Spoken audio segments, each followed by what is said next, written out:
area.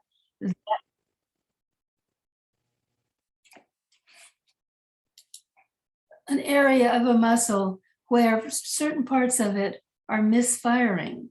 Sometimes it has been said to be the little neuromuscular spindles in the muscle, which are misfiring. They cause a little local misfiring and contraction of muscle fibers. And then that spreads as it gets worse. It also refers to other parts of the body. And so where the pain is not the area that is causing it. So in this work, we're frequently interested in the person's posture because the posture may be causing the pain in some way, somewhere, some way. So we're very interested in posture. As some of you know, Thomas Hanna labeled 3 postures plus another one. One about them being the red light posture, where a person is very much pulled forward. One is the green light posture, where your back is kind of arched and your hamstrings may be tight and lots of muscles are tight that stand you up against gravity. And one of them that he called the trauma posture, which is a situation where you are kind of bent to the side. There may be a little bit of a rotation, and Ramesh is kind of acting these out for us. Maybe a little rotation. And those postures are created by contracted muscles that your brain is contracting over and over and over and over, because the muscle fibers are getting shortened, the nerve cells that cause them to shorten recycle and get ready to fire again. And so they're in there taking turns maintaining the contraction. So our job is to reset the resting level of the muscle so that is what you are maintaining, and that will decrease some of the pains that you are used to, that you have started somewhere. So some of these pains start because of repetitive use. So you're using a part of your body over and over and over again. Maybe it's a sport that you're engaged in. Maybe it's your work setting. Maybe it's the kind of ergonomic chair that you're sitting in work. Maybe it's sleep patterns, postures you go into while you're asleep, and you stay that way all night long. And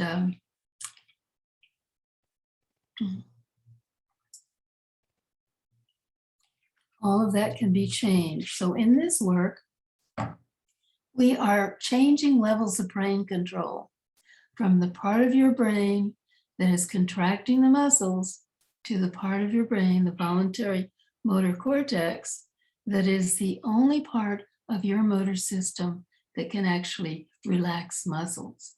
The other parts of your motor system, and there are 4 tracts from your brainstem.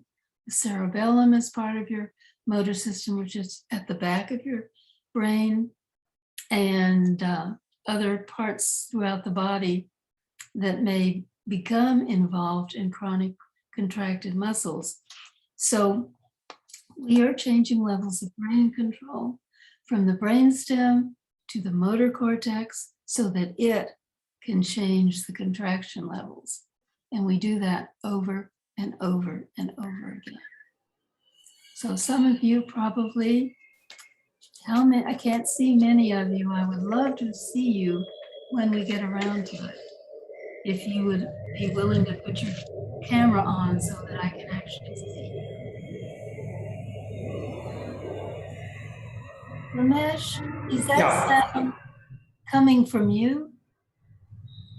No, could be possible, yeah. I'll mute myself. Thank you. Thank you so much. Okay, so we're going to work with our neck and shoulders. The neck muscles, some of the neck muscles, are run by a cranial nerve called the accessory nerve and the spinal accessory nerve. The upper trapezius also is run by a cranial nerve, which is the muscle at the very top of your shoulder. And so we're going to be playing with cranial nerves as well as spinal nerves, and we are going to change the information that's being sent down from them. So before we move into our neck muscles, now you have the option of watching people do this, and your mirror neurons will also be playing with your muscles even while you're watching. But if you're actually wanting to do them with us, which is the very best way to do it, you can either do it sitting up or lying down. And sometimes I will be asking everybody to be sitting up, and sometimes it's just as good to be lying down. So the first thing we're going to do is several of the cat stretch exercises to get your body ready for the rest of the things that we're going to do. So Ramesh is also going to demonstrate some of these things for you so that in case you are doubting yourself, you can look at what he's doing. These exercises are designed to not have someone demonstrate it for you so you will not imitate them, because we want you to find it within your own body, doing it in your most comfortable way, rather than trying to do it the way Ramesh is doing it. And you may not be doing it quite the same way because you are simply imitating him. There is no right way. I will give you guidance as to how to get the best out of it, but your version of it will be based on what you need to do. And that will probably be your very best way to do it. So if you will lie down on the floor, we usually start by having you scan your body to be able to see what it's like now. See what it's like now, and we'll see what it's like later.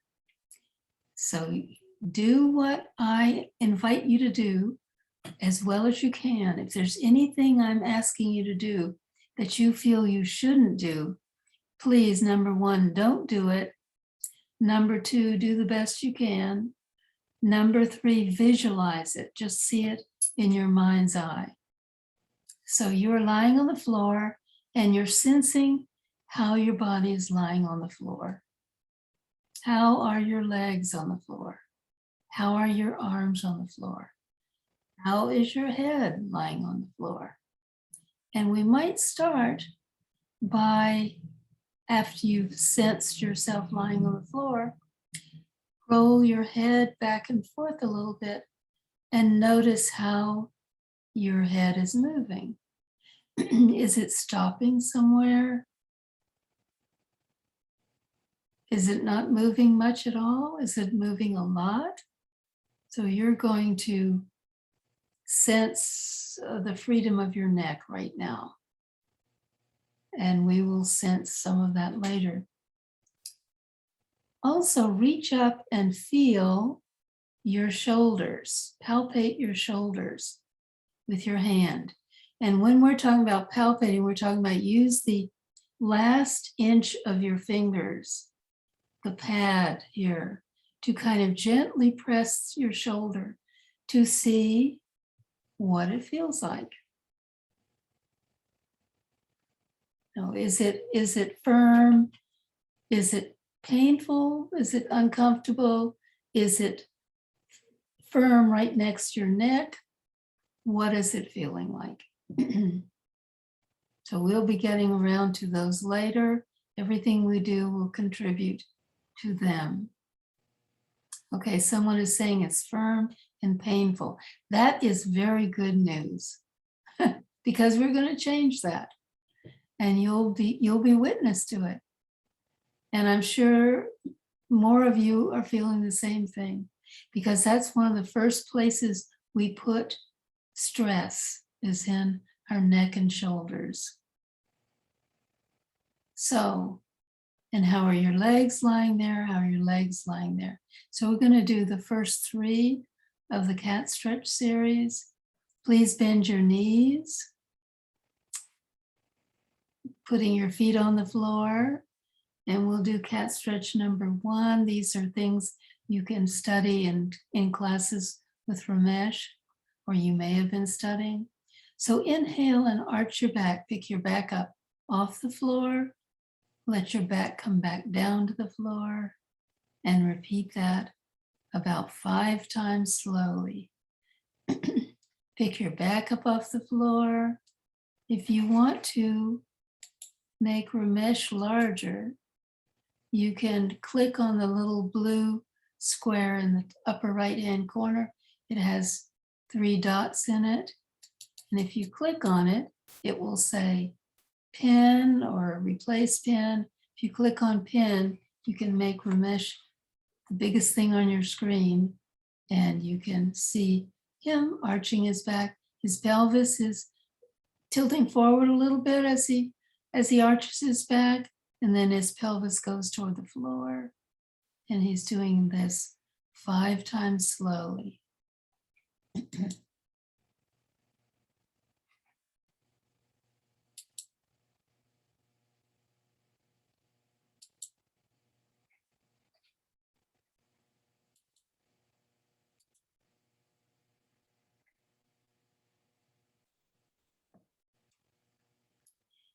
And after you've done it 5 times slowly, please pause to feel the sensations you're feeling in your body. And these little sensations and the things that I'm saying, you can never hear too many times because it goes in on a very deep level. So the sensations are coming from your skin, from your tendons, from your ligaments, from your fascia, which are the collagen layers, sheaths of your body, from the joints, receptors in the joints, and position sensing mechanisms in your body. All these sensations come in to the spinal cord, and then they go up to the spinal cord, to a part of your brain called the sensory cortex, and then the frontal lobe makes sense of that more in terms of you and what you're feeling. So let's do the second one now. Lace your fingers together and put them behind your head. And you're going to inhale and arch your back. And as your back comes to the floor, pick your head up about halfway using your abdomen, and then slowly coming back down to the floor. So inhale and arch. Exhale, bring your elbows towards your knees, and then slowly coming back down to the floor. And the slow coming down is the most important part of this work, because that's when your brain is resetting the resting level of your muscles. And you can do them sitting up. I do them frequently sitting up, and they're very effective. I see you're coming down wonderfully slowly.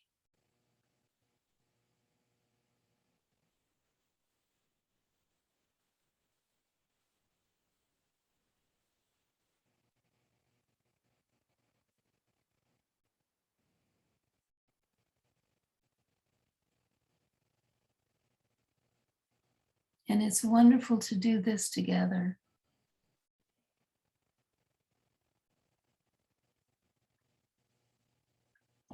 And after you've done it 5 times slowly, please pause to let your brain process the sensory feedback coming to you from your body. This is the wonderful, wonderful energy that you're sending through your body that many times we don't take time to appreciate. We're rushing on to the next activity and we really don't take it in. And this is some of the very best things that you can allow into your life. Okay, when you're ready, please slowly roll over onto your stomach. If you can lie down on your stomach. If not, you can do this lying on your back. It's your choice. You know what you can do. So bend your right arm, turn your head to the right, put your right hand on your left cheek.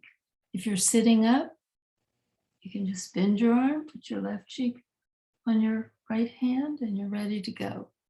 So in this position now,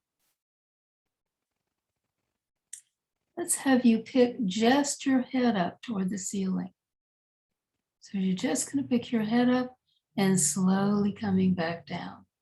So you are voluntarily contracting the muscles at the back of your neck, on the side, and then voluntarily decreasing the contraction, allowing your head to come down. And when you're ready, do it 2 more times, picking your head up and slowly coming back down.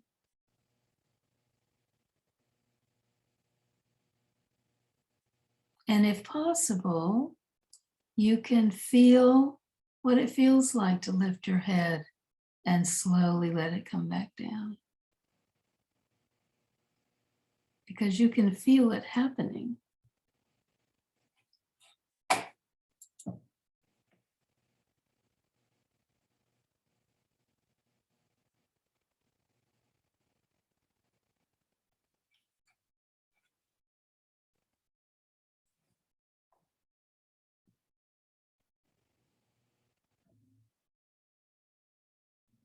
Okay, after you've done it 3 times slowly, go ahead and pick your elbow, leaving your hand on the floor.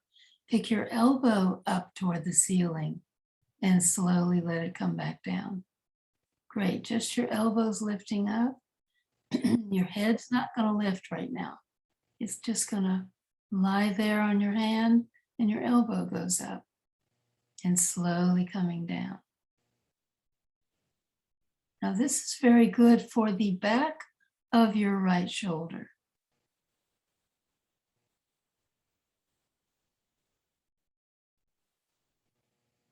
Okay, after you've done that 3 times, bring your hands and both hands in front of you, bring your head to the middle, and then lift your head up toward the ceiling. So your head's going to be in the middle now, not turned to the side. Your nose is going to be toward the floor. So let your head come down and then lift it up toward the ceiling. Slowly let your head come back down again. And you can tuck your chin under as you come down.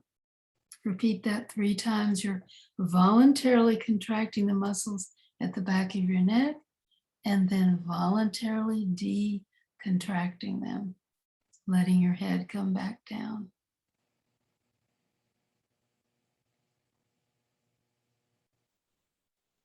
And then turn your head over to the left.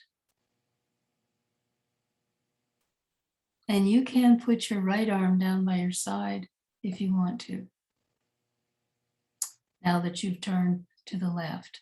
So you're still on your stomach. You're still on your stomach. Thank you for changing your position so I can see you. Okay, so in this position now, you're going to pick your head up with your head turned to the left, pick it up toward the ceiling, and slowly let it come back down. And repeat that 2 more times, picking up and coming down. Picking up and coming down.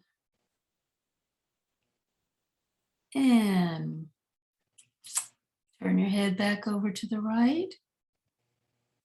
Put your hand now, put your cheek on your left cheek on the back of your right hand. Your left arm is down beside you. And now let's pick up your hand, your head, and your elbow and your opposite leg up toward the ceiling, keeping that leg straight. So your left leg is going to lift up, but you're going to keep it straight, right? And slowly coming back down. This is so good for your back muscles. So we'll do that 2 more times. And slowly coming down.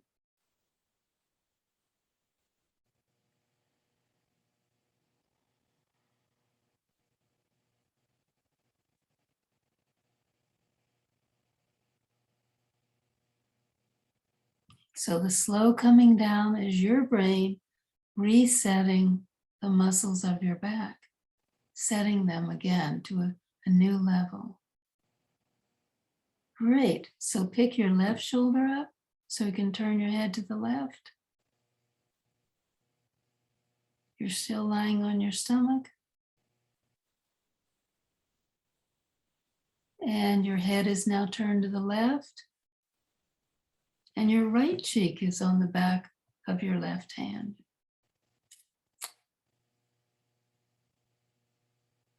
So now we're going to do the other side. So bend your left arm, put your left hand up under your face, and your head is turned to the left.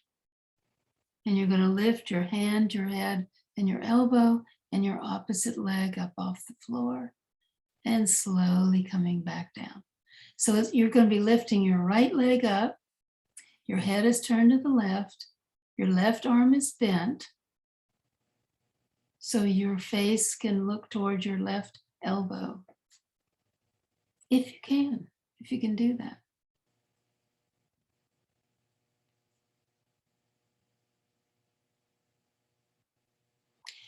So we're looking to the left, your left arm is bent, and you're going to lift your hand, your head, and your elbow, and your opposite leg up, and slowly come back down and relax. So we're doing that 3 times. And then relax and feel the sensations that you created doing that.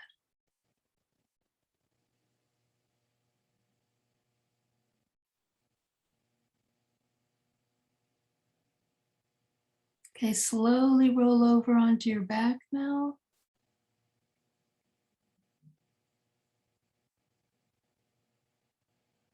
And we're going to do cat stretch number 4 that you always do after that one. Bend your knees. Put your right hand behind your head.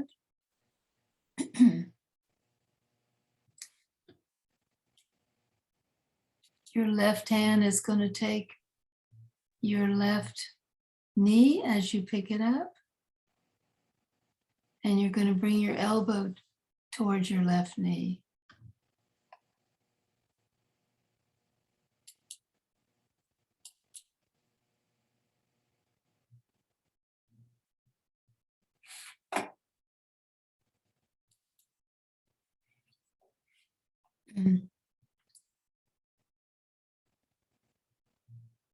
So it's right elbow towards your left knee 3 times.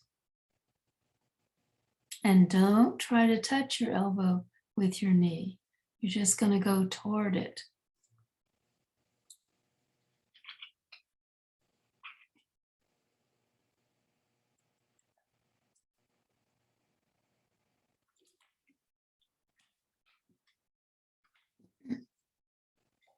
And when you're ready, change sides. Now your left hand is behind your head.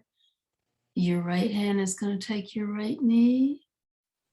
And then slowly coming back down.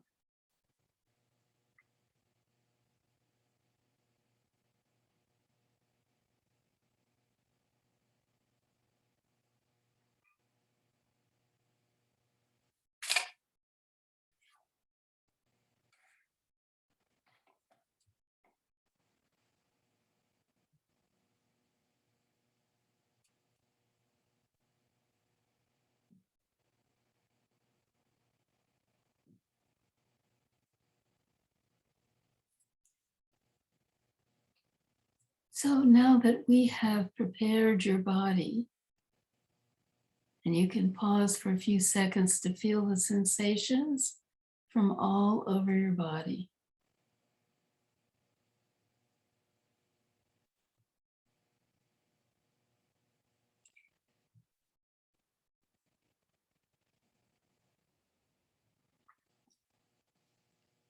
So let's work now with your neck muscles.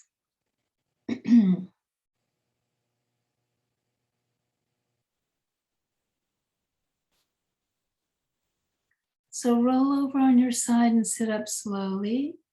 And you can do this either seated on the floor or seated on a chair. Your choice. I just want to be able to see you. So we're going to work with the back of your neck first, and then we're going to work all around your neck. And some of this will include your shoulders also.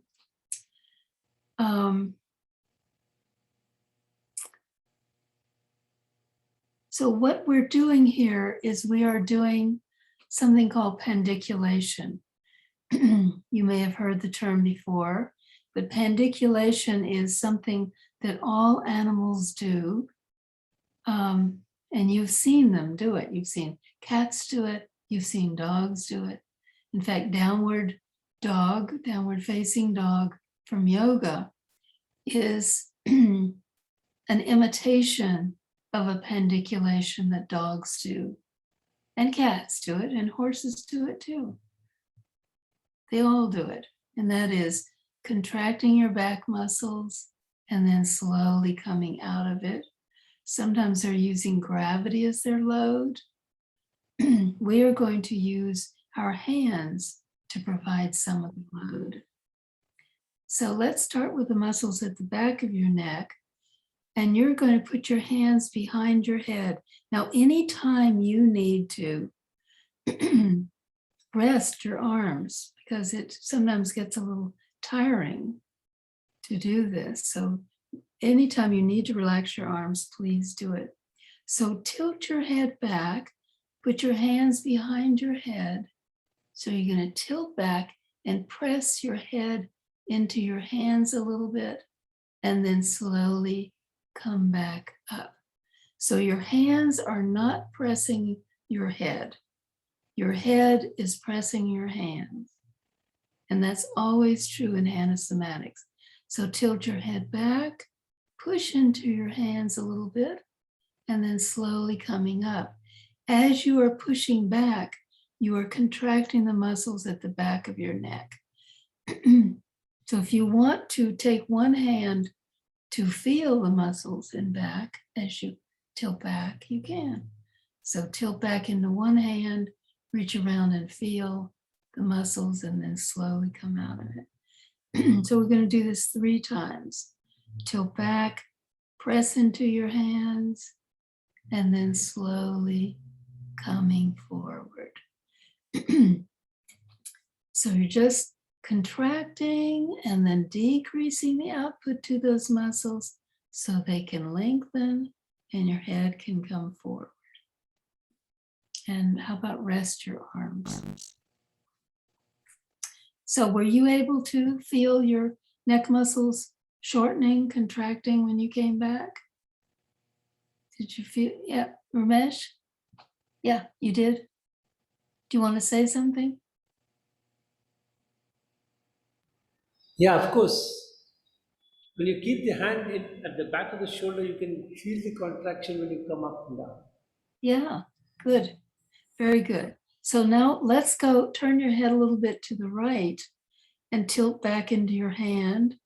Press back into your hand. Now you're contracting more the muscle on the right that is at the back of your neck. So here you can reach around and feel it. Press into your hand, feel the contraction, and then slowly let go of it and feel it lengthening and becoming softer. So tilt back into your hand and slowly coming forward. If you are at work and your neck starts to hurt in the back of your neck, you can do that right there at your desk or at your workstation or wherever you are. You can contract it, allow it to lengthen, and the pain will go away. Sometimes headaches are caused by contracted muscles at the back of your neck. Some of them come up into the scalp area. So, and there are nerves running through those muscles. So they will get pressed, they will cause pain, they'll refer pain to the top of the head.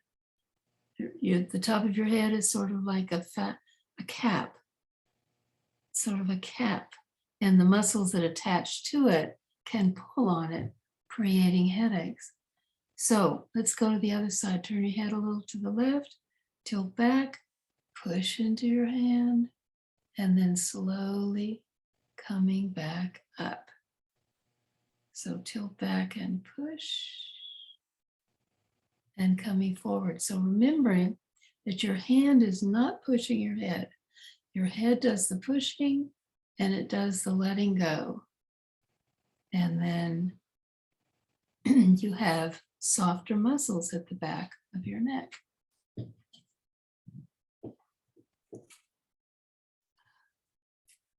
So neck positions relate to some primitive reflexes.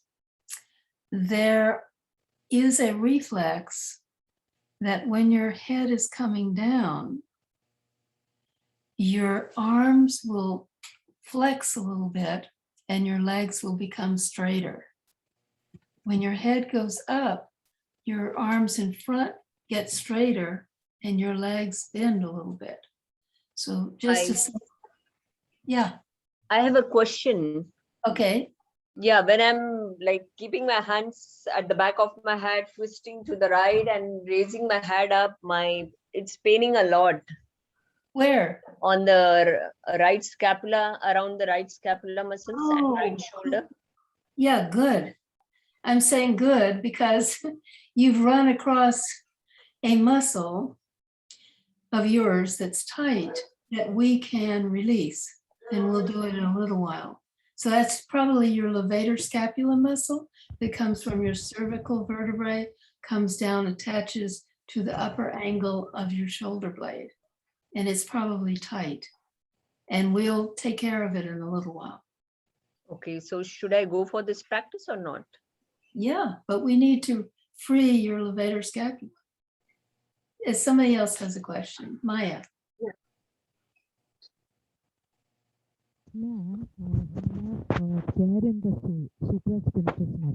Maya, we can't hear you. Tear in the supraspinatus muscle. So is it okay if I do the exercise in my right shoulder? Can you repeat what you said, the first part of it? I have a tear in the supraspinatus muscle on my right shoulder. Oh, okay. There's a tear. Oh, right, okay. So right And now, what we've done. I also have adhesive.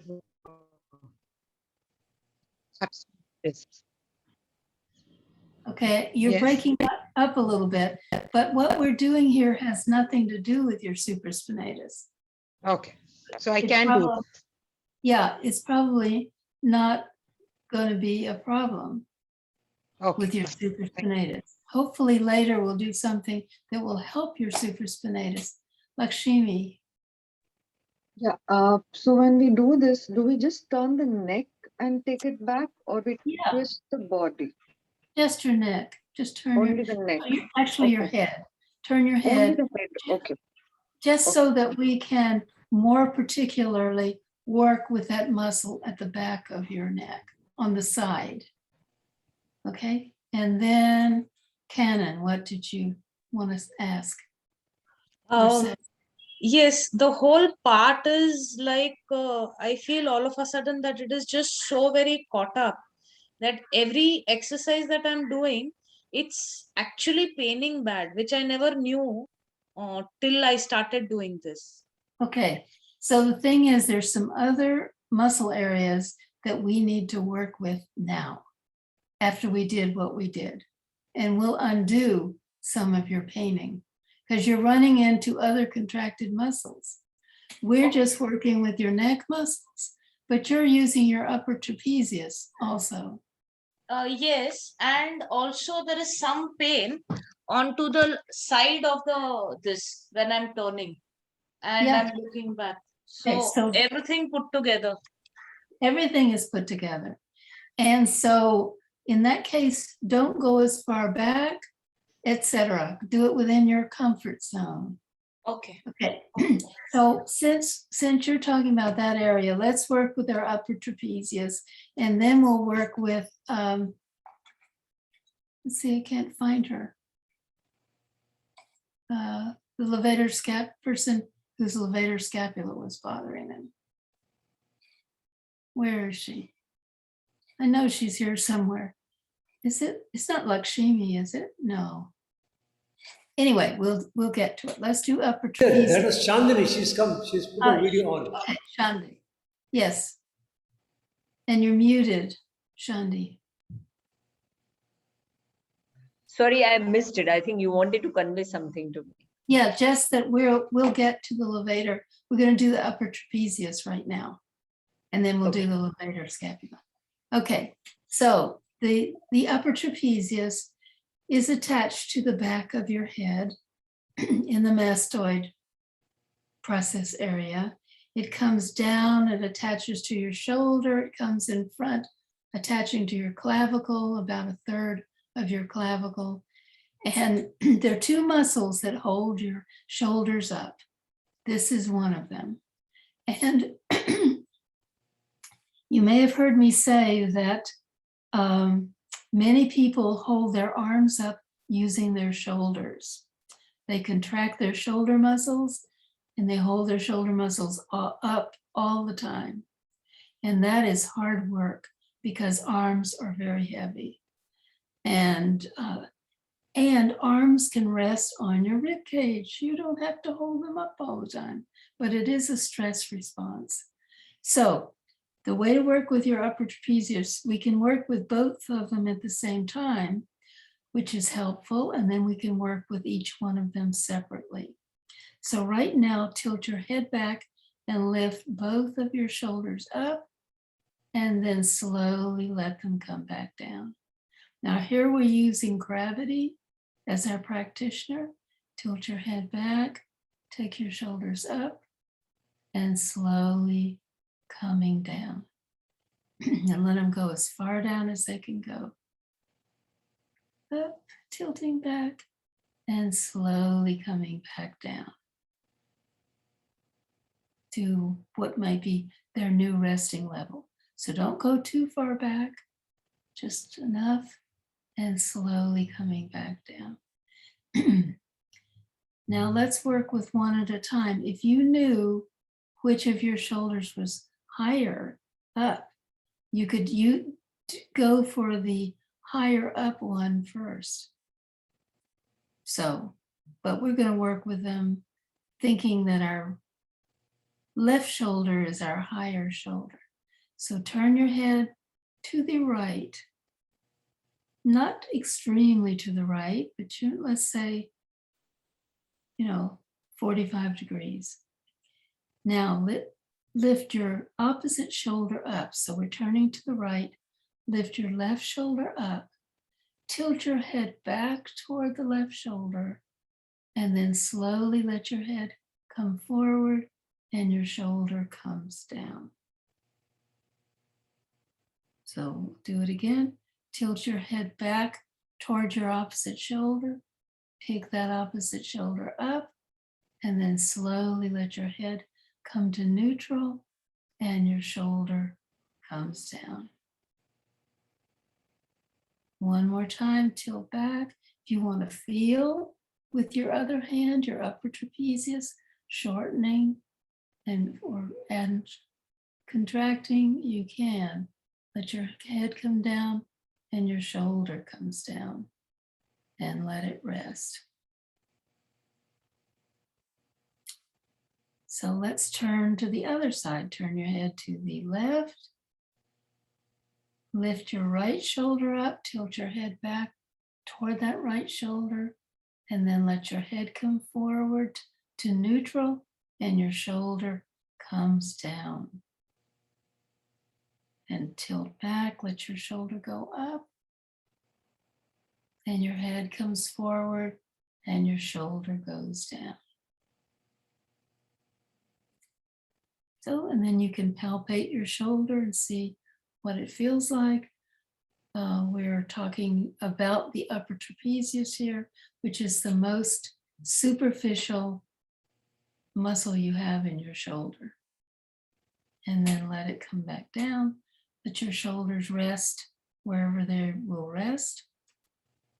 And they're not down as far as they will go yet because your levator scapula is still holding them up. So let's do the levator. Well, let me see what you noticed when you did that. Are you noticing that your shoulders feel a little softer to the touch here, except near your neck?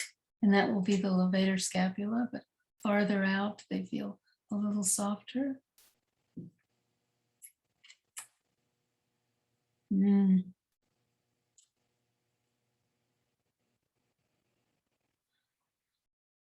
So I was visiting with a man who's in a rehabilitation center, and he's recovering from a stroke that took place 5 years ago. And usually they don't think people can improve stroke after the first 6 months or so. But this man is improving a lot. And one of the things that I was there, and he was trying to decide whether he wanted to work today. He finally said, well, you know, my shoulders could be a little more relaxed. So he said, okay, let's do it. So we're going to do the levator scapula now. It is the most complicated of all of them. Turn your head to the right, tilt your head to the right, take your right shoulder up towards your ear, tilt your head back a little bit, bring your head forward, bring it back to the center, and let your shoulder slowly come down. Now, the reason why we have to do all that stuff is the levator scapula twists on its way down to your shoulder blade, to the upper angle of your shoulder blade, the superior angle. Okay, let's do it again. Turn to the right, tilt to the right, take your right shoulder up, tilt your head back a little bit, bring your head forward, back to the middle, your shoulder slides down. One more time, turn to the side, to the right, tilt to the right, take your right shoulder up, tilt back a little bit, let your head come forward, back to the center, your shoulder slides down. Now, if you wake up in the morning with a stiff neck, some of you may have had that experience. That muscle is the muscle that is doing it. The levator scapula is the most likely muscle you have that might get contracted at night and give you a stiff neck the next day. But knowing this, you can unlock it. So turn your head to the left, tilt to the left, take your left shoulder up, tilt your head back toward that left shoulder. Let your head come forward, back to the center. Your shoulder comes down. Okay, again, turn to the left, tilt to the left, take your left shoulder up, tilt your head back, let your head come forward, back to the center. Shoulder comes down.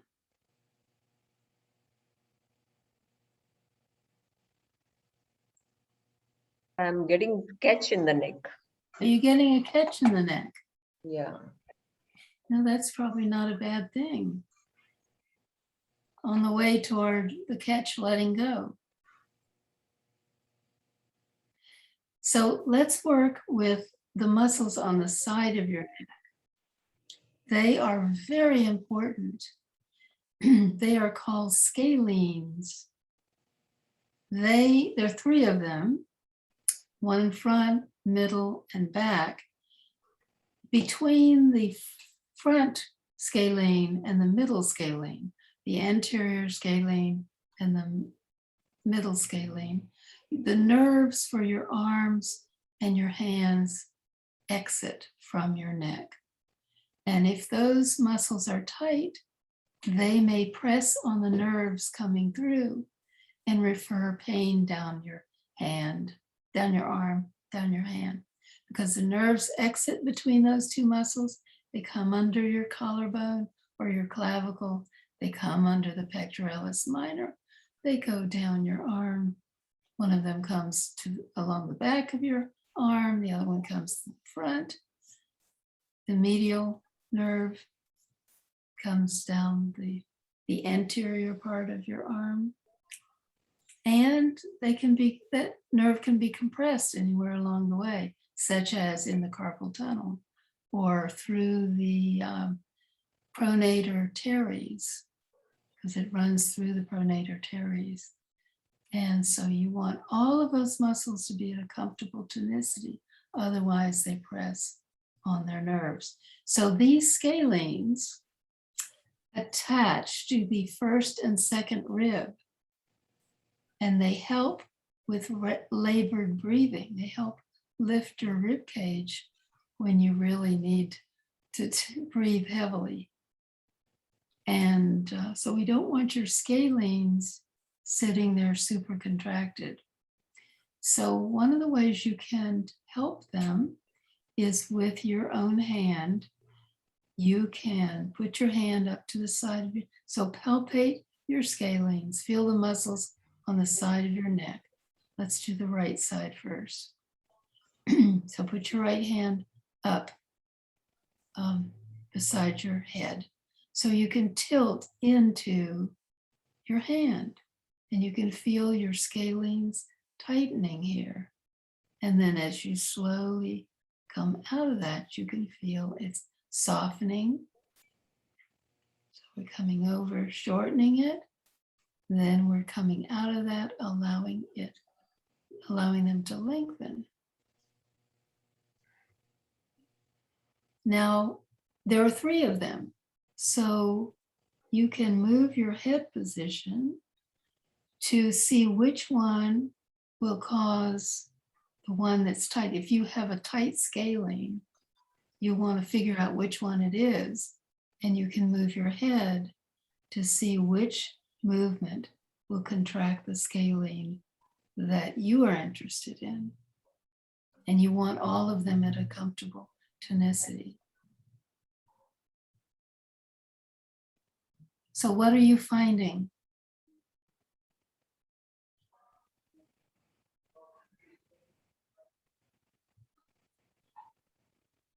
Sia, Rona, were you wanting to speak?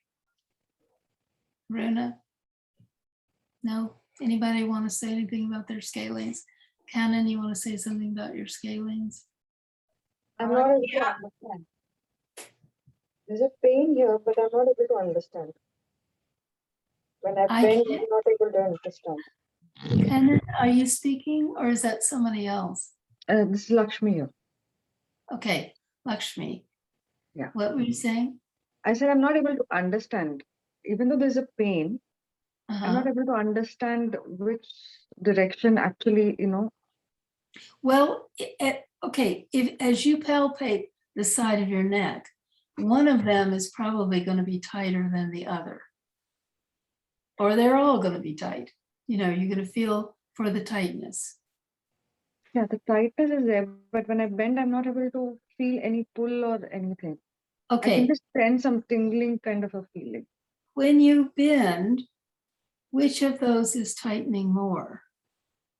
So you're going to put a hand on your neck, put your other hand on your neck, and tilt your head into the hand that's on the head, and see which position tightens that muscle a little more.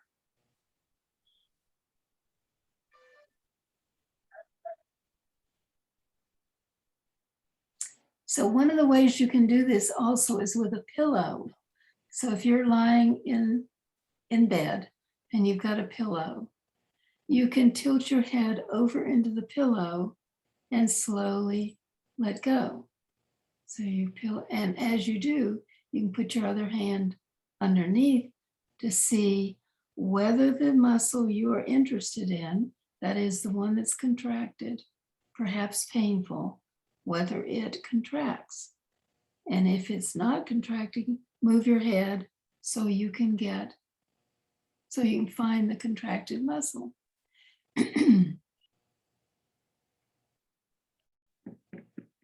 So of the head, just to do them all, you're lying on the pillow, you press into the pillow, then you may bring your face forward and push into the pillow, or bring your face toward the ceiling and push into the pillow. And one of those positions will be the one that addresses that muscle. So it's head neutral, face toward the bed, face toward the ceiling, and one of those will be contracting a scalene, and then you'll be releasing it. So let's do our other side. Tilt your head over toward the left, and you can see what's happening with your scalenes when you press into your hand. Are they getting a little tighter? Now turn your head the other way and press. Turn your head toward that side and press. And you'll be playing with each of the different scalenes and bringing them into another tonicity. And now if you'll palpate the sides of your neck, you may feel them softer. Eleanor, Yes, Canon?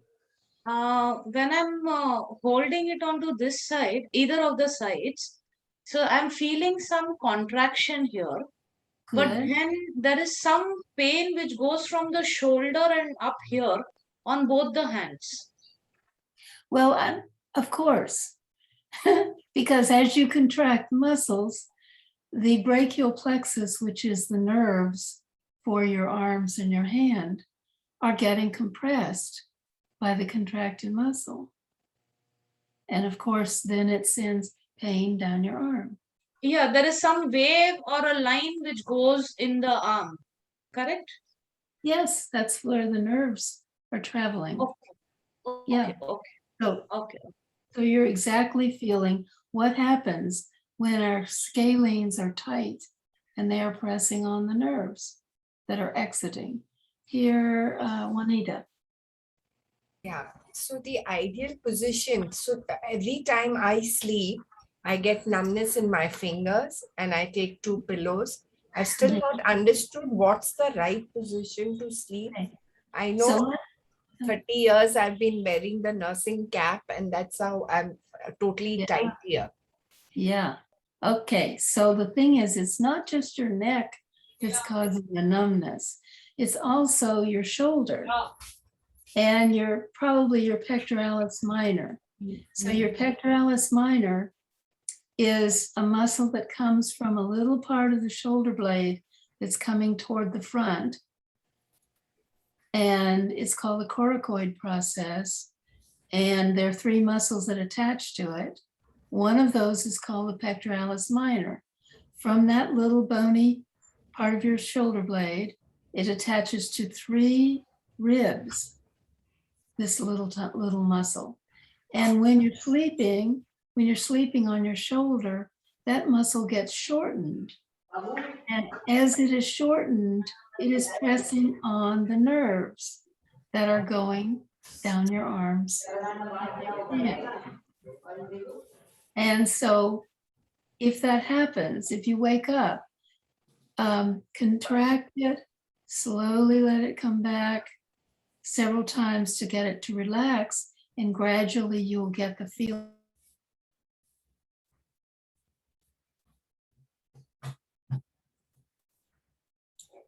Anyway, so I think your shoulders will also contribute too. But if you have a nice large pillow under your head that keeps your head parallel to the bed, it can decrease that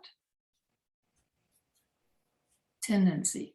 Yeah, so I normally take 2 pillows, and after my last class with you, I became aware because I used to shrug my shoulders and sleep. So after the class, I now are conscious of bringing the shoulders down, even after I put my head down. I consciously, after the last time I met you, I bought it down, but Great. and more than 80% of improvement in the numbness and all that has happened. But Good. once in a while, it still gets me. Okay, so let's move down into our shoulders a little bit. So as you are sitting up, we're going to roll your arms in so the backs of your hands are next to your hips.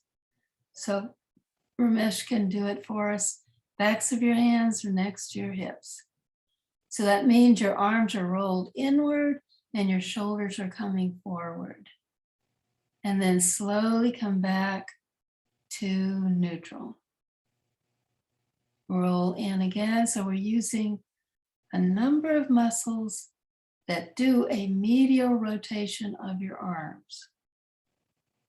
This is the kind of thing that you will be doing in bed when you're lying on your shoulder and you're sleeping. So we are voluntarily contracting those muscles and then voluntarily letting them lengthen. And so forth. Now, the most important part is let your hands rest on your thighs and bring just your shoulders toward the front. And then slowly coming back.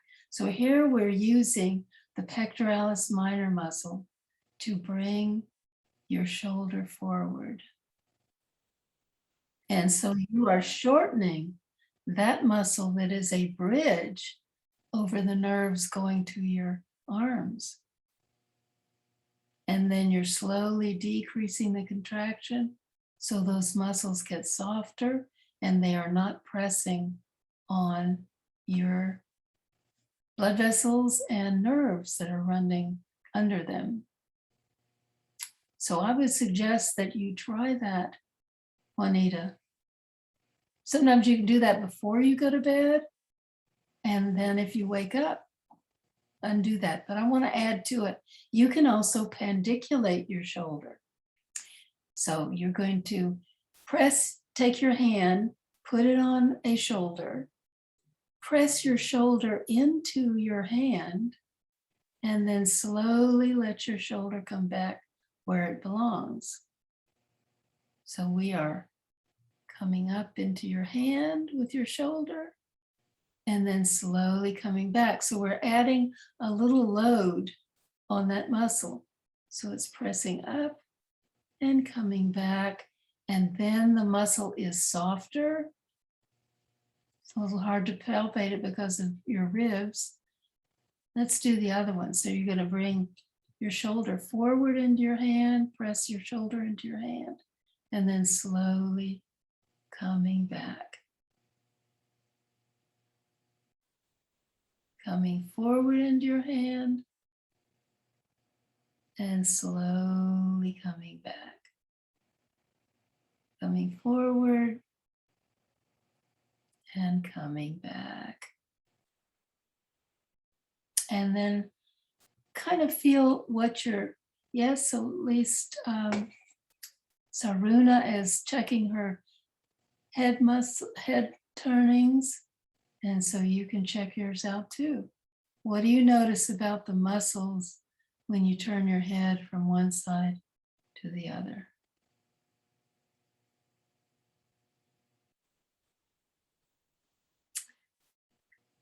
Now, there are a couple of muscles that we want to add in here.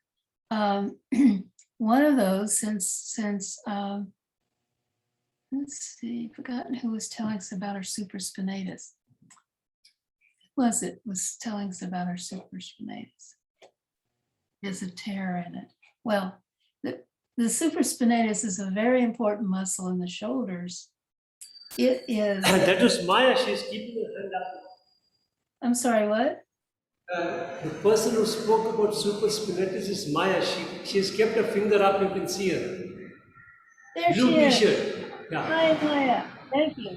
Okay, we're going to do a little supraspinatus, and it shouldn't hurt yours. Take your arm out to the side a little bit. We're not going to lift it up. We're just lifting it, bringing it out to the side a little bit, and then let it come back in. Let your arm and your shoulder relax. The supraspinatus, as it tightens, it's right up in the fossa of your shoulder blade. It's got its own little valley that it lives in. And it comes down and it attaches to your humerus. And its job is to pull your humerus up into your shoulder joint, as Maya probably knows, so that you can then use your deltoid to pick your arm up from there. So if you bring your arm out to the side a little bit, it will contract to do that. And then as you let it come back in, it will relax. Maya, you're lifting it too high. Yeah, it's got to be just a little bit, because when you lift it higher, your deltoid is doing it. And so we want to target it. So bring it out just a little bit and then let it go. The supraspinatus can get very contracted. So,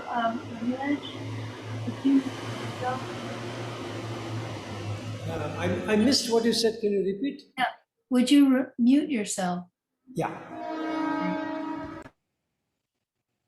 Ramesh is our source here.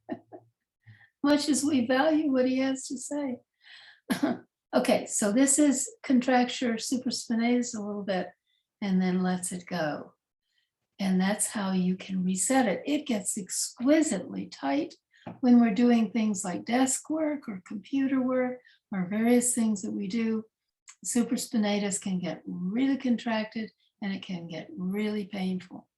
And all you have to do is reset it. So be sure you did your other side. Bring the other arm out to the side a little bit, then let it come in. If you put your hand up right in front of the spine of the scapula, you can feel it tighten, you can feel it relax. And so you know you have engaged your supraspinatus and you have relaxed it. And it will be like that for quite some time until you do some other things, like hours of desk work, for example. So let's work with your sternocleidomastoid muscles. They come from the mastoid process at the back of your head, comes down in front. One branch of it comes right back, right here into the head of the sternum, the manubrium. And the other part attaches to the clavicle.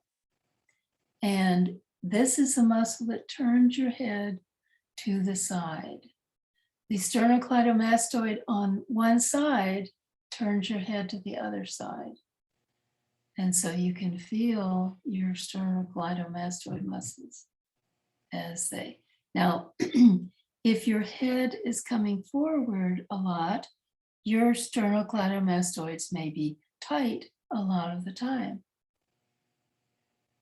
So it's valuable if you notice they are tight to reset them so they can let your head go up on top of your shoulders rather than it being forward, which makes your head very heavy. Farther forward it is, the heavier your head is. So to reset the sternocleidomastoid on one side, you can turn your head to the side and work with it.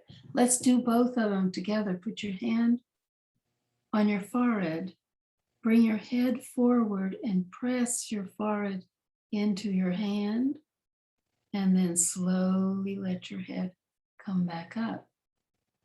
So you're going to bring your head down, push into your hand, and then slowly, we are pandiculating your sternocleidomastoid muscles on both sides.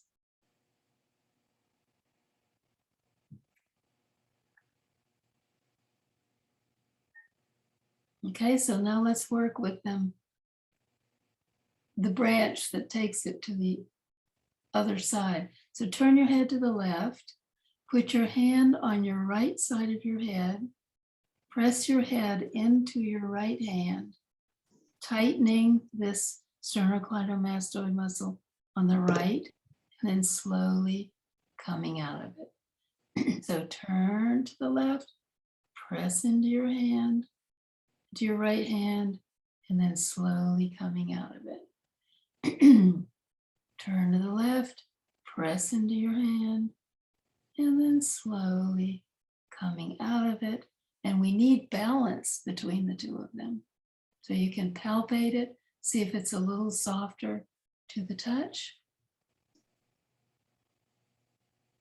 And then we need to do the other side.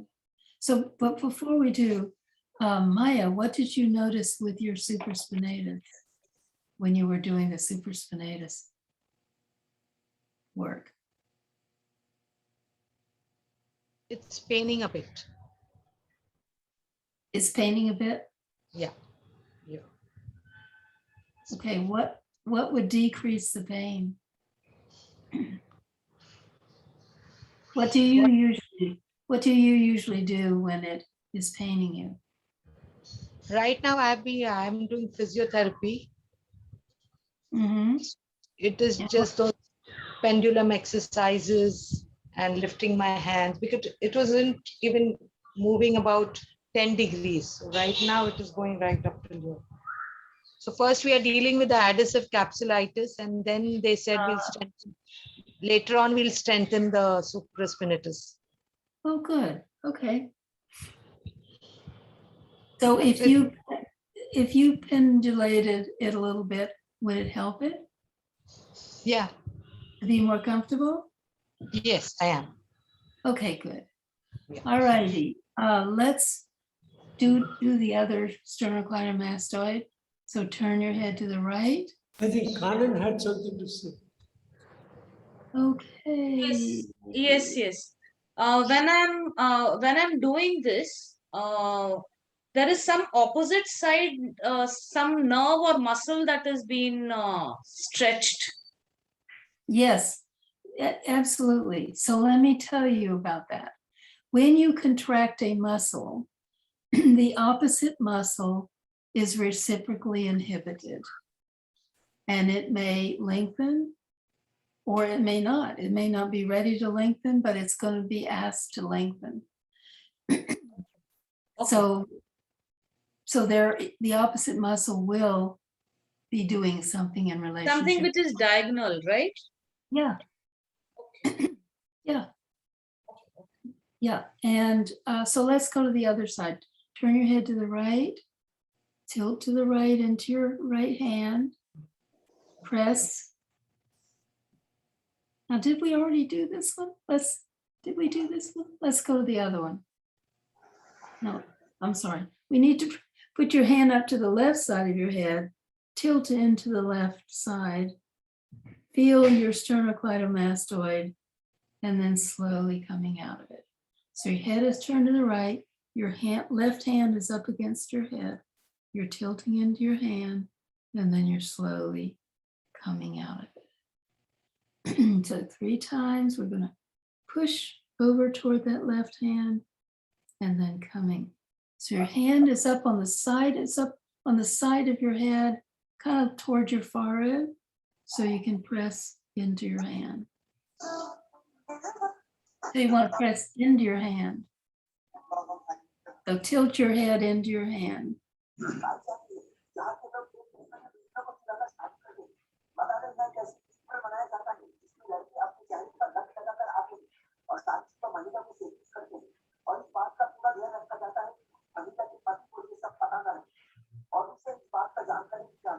Singh sir, please mute yourself.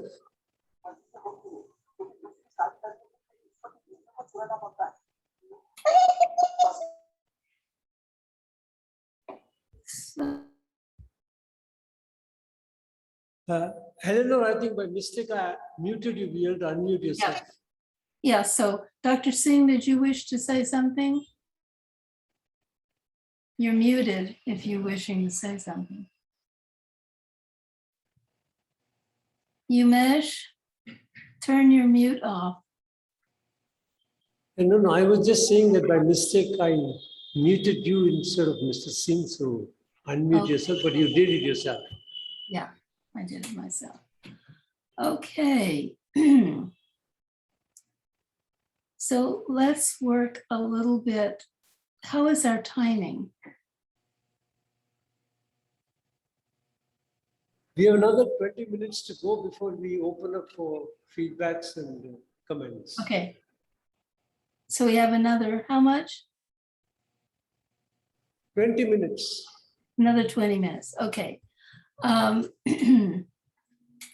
So let's work a little bit with the muscles at the back of your shoulder. So there are a lot of muscles on the back of your shoulder blade, and they can get very tight. See if you can feel them with your other hand. See if you can feel, do they feel firm?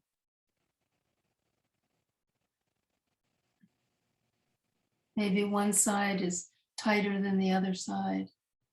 They are like a rock. Like a rock, yes. They can get like a rock for various reasons, And we want them to be at a comfortable tonicity. Eleanor, I can't turn to the left. Turning to the left always causes the pain near the vertebrae corresponding to the arm socket. So from the top to exactly where the arm ends, those vertebrae pain. So turning to the left for me is always a big problem. Very hard. Yeah. Okay, so probably there are some contracted muscles in there that are making it difficult for you to turn to the side. And maybe we will be able to affect them somewhere along the way. So I think in this case, it will be better if you're lying down. And let's start with your right side. So lie down on your left side, and we're going to work with the muscles at the back of this shoulder.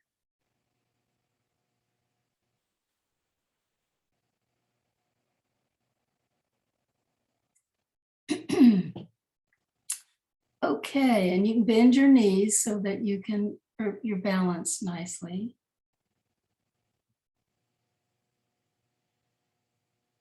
And put your hand on your waist, on the side of your body, with your fingers toward the front. So your hand is on your waist with your fingers toward the front. Now bring your elbow back behind you. If you're on the floor, your elbow would be going toward the floor behind you, and then slowly bring it up toward the ceiling. So bring your elbow back behind you, and then coming up toward the ceiling.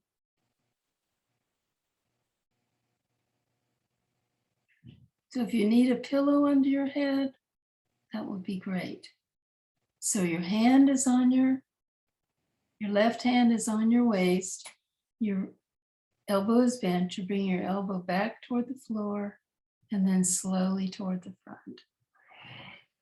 And if you're sitting up, you bring your elbow back behind you and coming toward the front. We are using the muscle called the Pectoralis Minor here, among other muscles, and coming toward the front. And anytime you want to rest your arm, you can. So we're systematically going through all the muscles at the back of your shoulder. And now bring your hand as well as you can so that the back of your hand is on your waist or near your waist. So now your fingers are going back behind you. And now bring your elbow toward the front and then back toward neutral. Coming toward the front and slowly coming back. And we want to move mindfully, elbow toward the front and slowly coming back. And then you can relax your hand and your arm. So with that one, we're targeting the teres major and the latissimus dorsi muscle. So bring your hand behind your back again. And this time, bring not your elbow back, but take your shoulder back to the other side. And we are using the rhomboids there. This is a muscle. There are two of them for most people. And they bring the shoulder blade towards your spine. So coming back, bring your shoulder back, and then coming to neutral. Shoulder back and coming to neutral.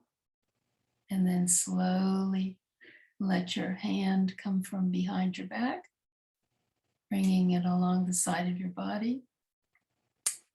And now bend your arm and bring your elbow back behind you. And then slowly let it come back. So your arm is bent, your fingers are toward the front, and you're taking your elbow back behind you, and you are contracting about 7 different muscles. So your hand is not on your waist now, it's in the air, and you're just bringing your elbow back behind you and slowly coming toward the front. So your hand has to move. You have to take it off your body. It's going forward. The whole bent arm is coming back behind you. You're using your triceps muscle, your teres minor, teres major, latissimus dorsi, pectoralis major. You're using about 7 different muscles to do this, and then you're letting them all relax to bring your arm forward and relax your whole shoulder and your arm. And now, if you can, I don't know if you can do it lying there, I don't think you can, but if you sat up, you could reach around and palpate the muscles on top of your shoulder blade behind you. Can you do that lying down? Maybe.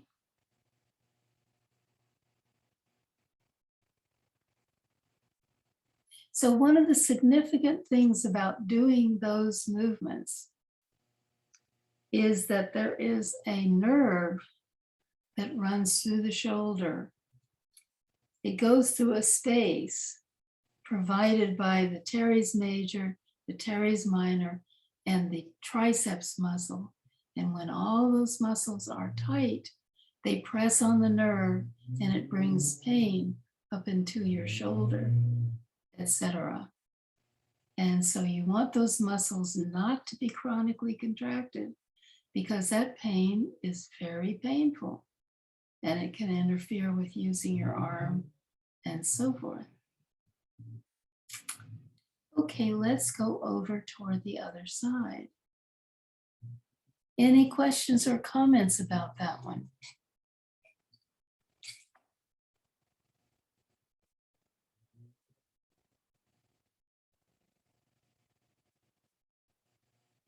Do you feel a difference between one shoulder and the other shoulder?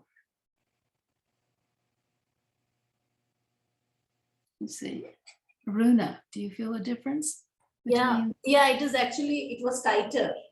It's a little less tight. Good, very good. And you see, a muscle gives you its work when it's not very contracted, when it's not very much contracted, it can give you more force because when it's tight, it doesn't have any reserve to bring in. So you want it to tighten more in order to lift something or carry something, and it can't because it doesn't have any reserves to bring in. So it's really good. Muscles need to be, I have heard it said, about like a 5-minute boiled egg. So it has some tonicity, but it's not firm. It has some resilience. Okay, so can you, Aruna, can you feel the difference between the two shoulders?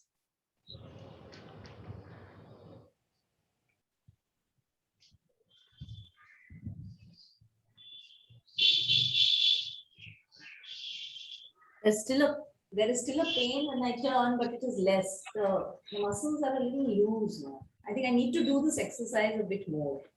I think that's very good, very true.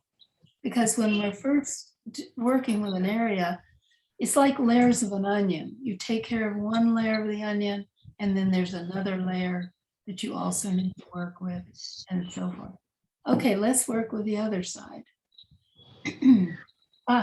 Yes, Maya. It's very painful on the right side, so I did not do it. Okay, Very that's, good. that Because of the sounds, tear. so you didn't do any of those moves? No, I did it on the other side. I did it on You the did left it on side. the other side. Okay, so This we're is going to good. do the other side. Yeah, that's good, Maya. Good idea. Good decision there. Yeah. So anybody else has something they need to say now? Because if you use the reactions button here at the bottom of your screen, it will put you at the top. So you can ask any question, make any comment you need to make. All righty, so we're now going to be lying down on our right side, I believe, with your left side up, right?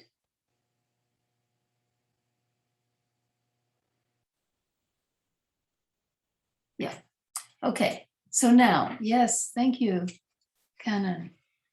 Put your hand on your waist. And now you're going to bring your elbow back toward the floor behind you or the air behind you, and slowly bring your elbow back to neutral. Coming back behind you, we're working with your teres minor. Teres is referring to wings, a wing. Bring your elbow back and slowly coming forward. So we are not doing lots of repetitions. We don't need to. We are asking your brain to reset the resting level of the muscle. And that it can do itself from inside. It doesn't need to be worked a lot. So now bring the back of your hand behind your waist and bring your elbow toward the front. So we're using the teres major and the latissimus dorsi, and then slowly coming back. Elbow forward and slowly coming back. Very good. Now take your shoulder back towards your other shoulder. We're using our rhomboids here. Shoulder goes back towards your other shoulder. Coming toward the front, shoulder back, coming toward the front, and relax your arm and your hand.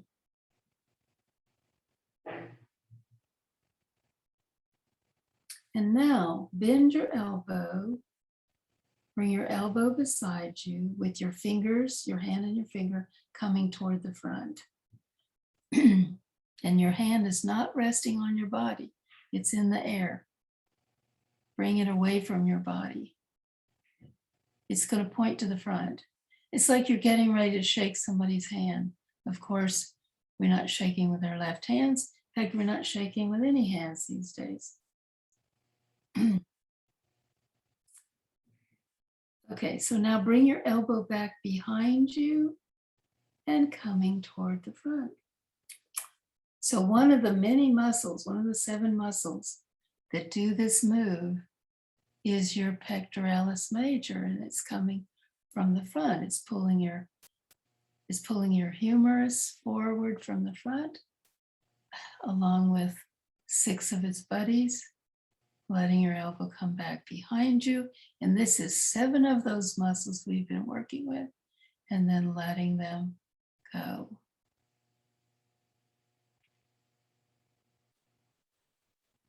And slowly relax your arm and your shoulders. And you can reach around and palpate now and see what you're noticing. Palpate your shoulder.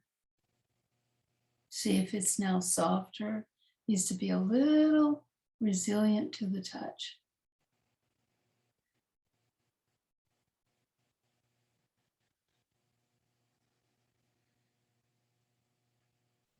So let's do an exercise that is especially targeting the latissimus dorsi muscle, a muscle that comes across your back from your vertebral column, across the bottom of your shoulder blade, under your arm, and it attaches here in the shoulder, sort of not to the shoulder joint, a little lower than that. And then the belly of the muscle goes down your back to a tendinous sheath that goes all the way into your sacrum. So this is a wonderful exercise. You can do it sitting up. It's a little harder, but lie down on your back, bend your knees, bring your arms up toward the ceiling, bring your hands together like old-fashioned diving. So you're overlapping your fingers, your thumbs are hooking in, your palms are toward your knees. So if you've got your palms together, bring it out so that the palms of your hands are going towards your knees. Good, good. Now, you're going to bring your arms down towards your knees and then over your head to the right. Turn your head to the right. And then bring your arms and your hands forward again. This is the contraction. And then over your head to the left, and your head turns left. And you're going toward the floor behind your head. And then bring your arms forward. And then go to the other side. Your head turns to the right. And coming up. Coming back. Now let your knees drop opposite from your head.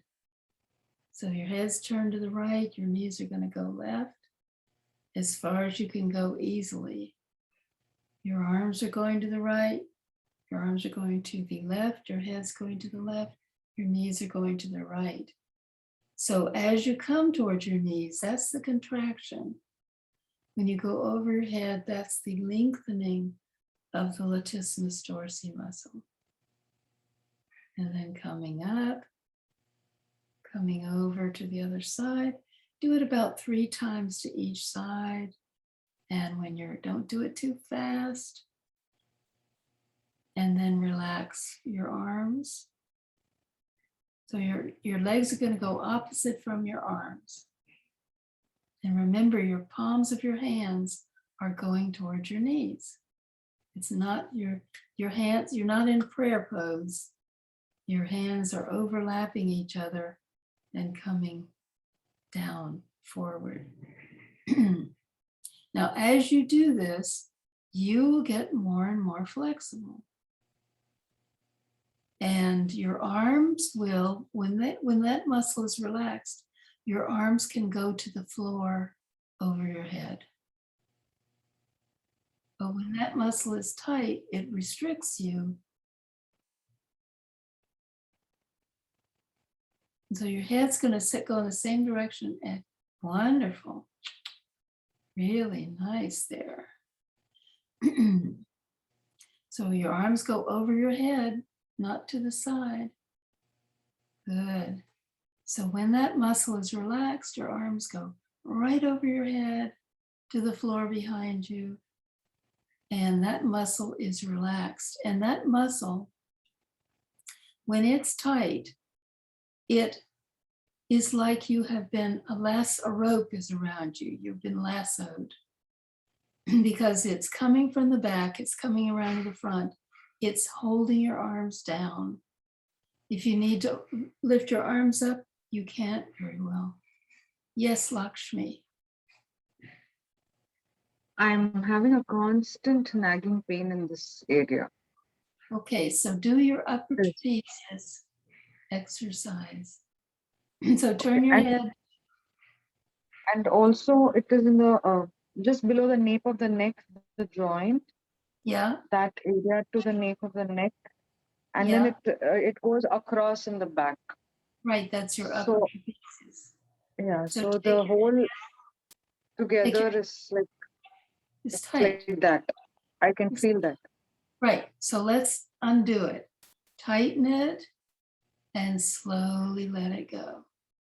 Bring your head back, bring your shoulders up, and slowly come forward. Let your shoulders come down.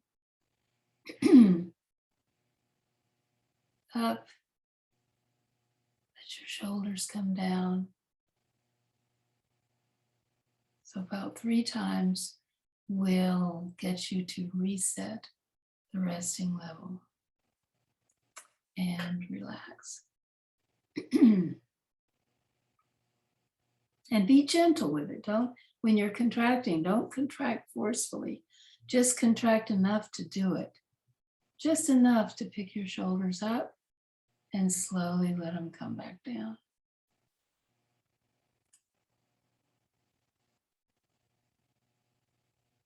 And if you're testing it out, don't go too far with it, because you can trigger the same things that were there before if you try too hard to find where it was. You know, where was that pain? Where was it? Oh, that's where it was. Huh. But you've actually redone it. You've done again what you have just released. Okay, I got it. So I was like going till the pain, and then so that's why it's aggravated more.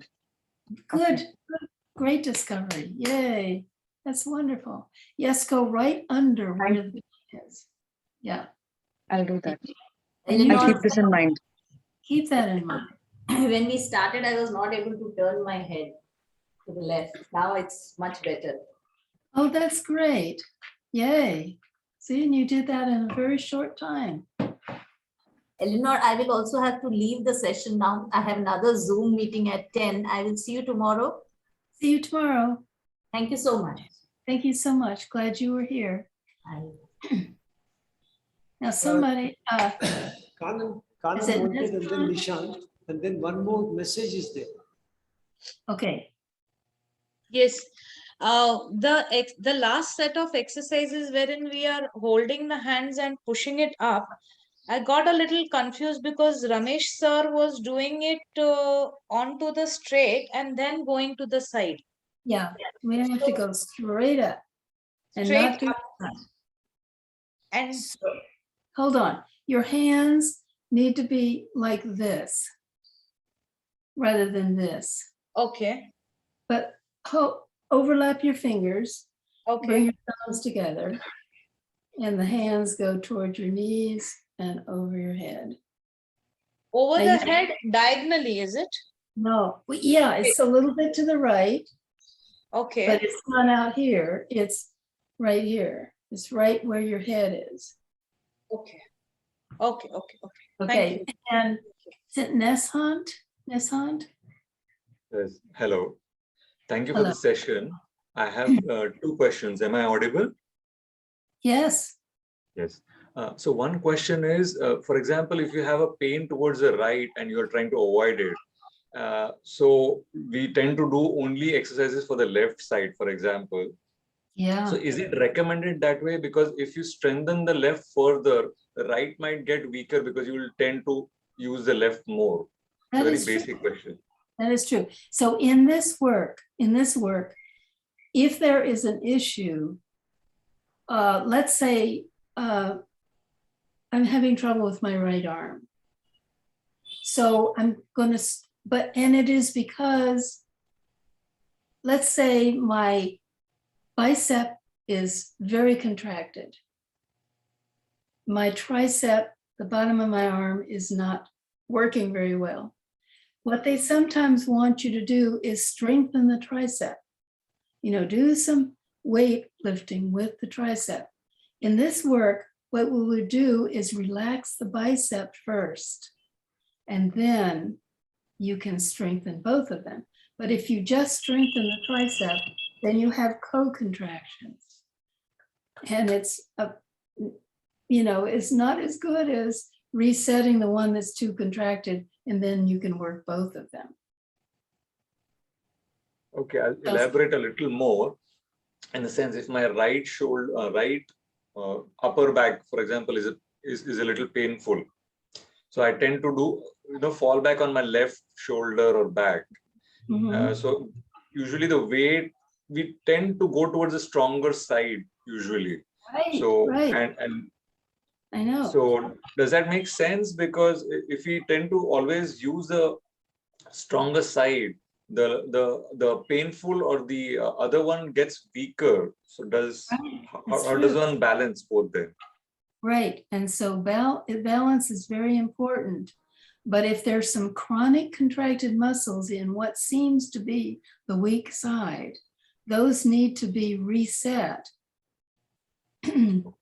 Because sometimes a too contracted area will act like it's weak, but it's really too strong. And you have to back off on the contraction levels before it can give you its strength. Okay. So are you working with Ramesh? Yes, I've just begun last month, so I think I will get on to that. And my Right. second question is about any tips on selecting a good chair, especially because we are sitting long hours, or any Yeah. tips on like points where which should not be there in the chair, and which should be there in the chair for longer hours, especially. Good point. That is so good. That's so good. You know, chairs are frequently not designed very well.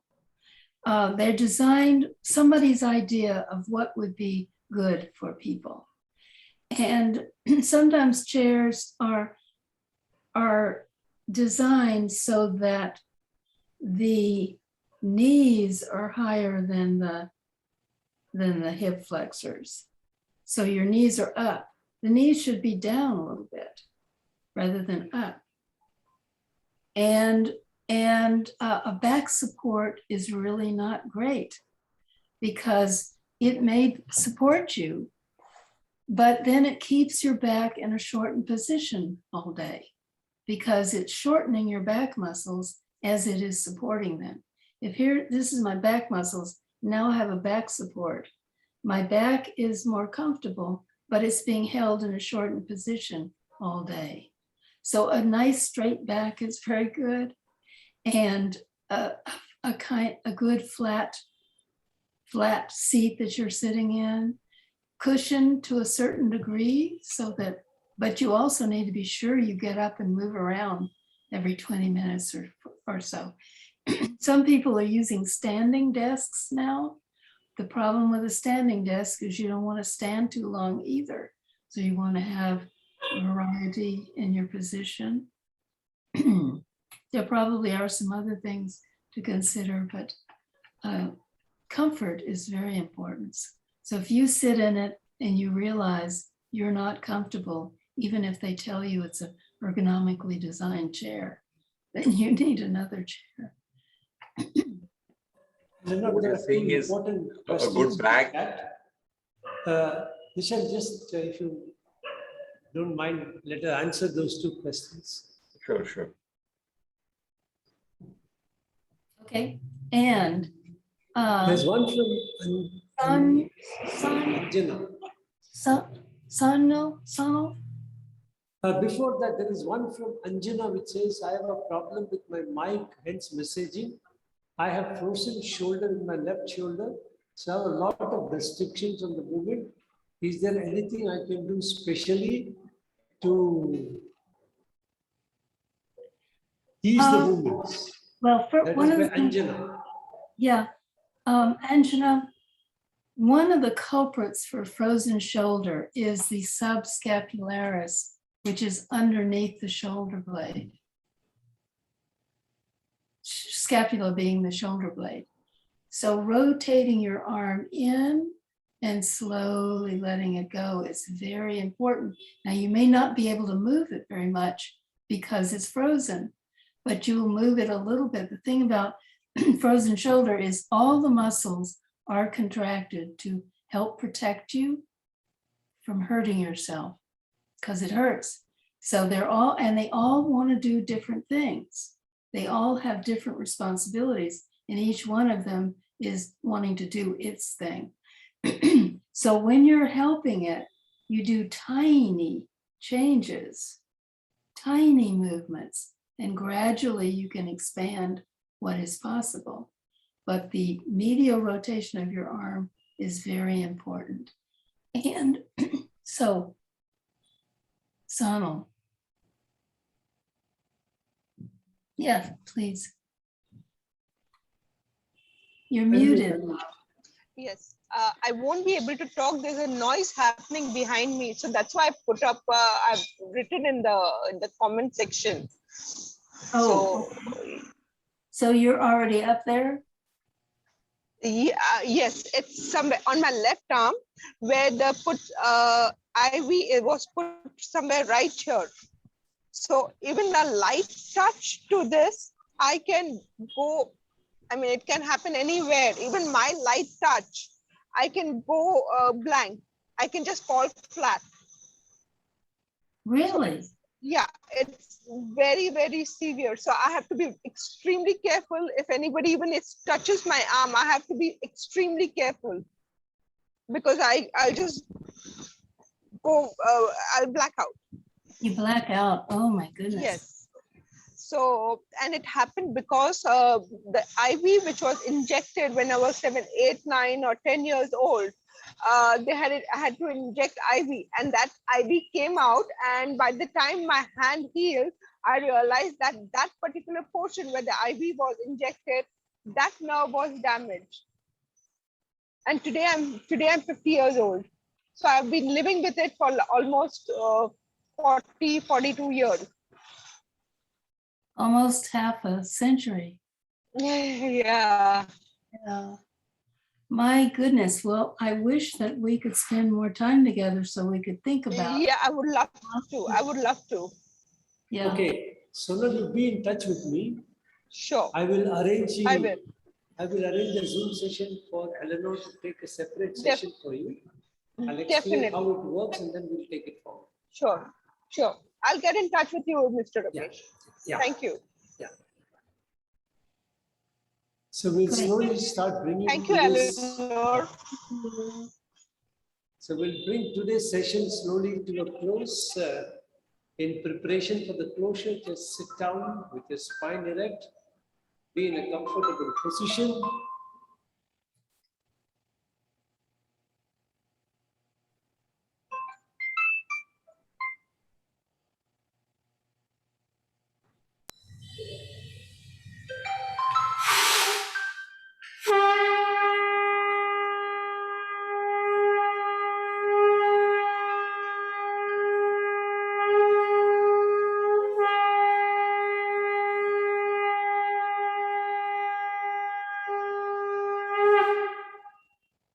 Chant Om 3 times.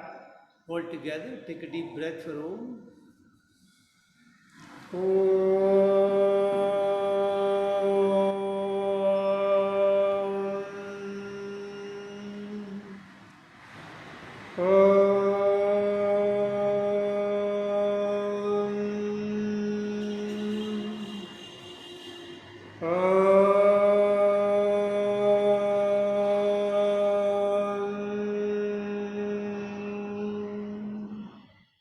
Shanti mantras. Asatoma Sadgamaya, Amasoma Jyotirgamaya, Mrityurma Mritam Gamaya, Om Shanti Shanti Shanti, Hari Om. Rub your hands and then keep them on your eyes.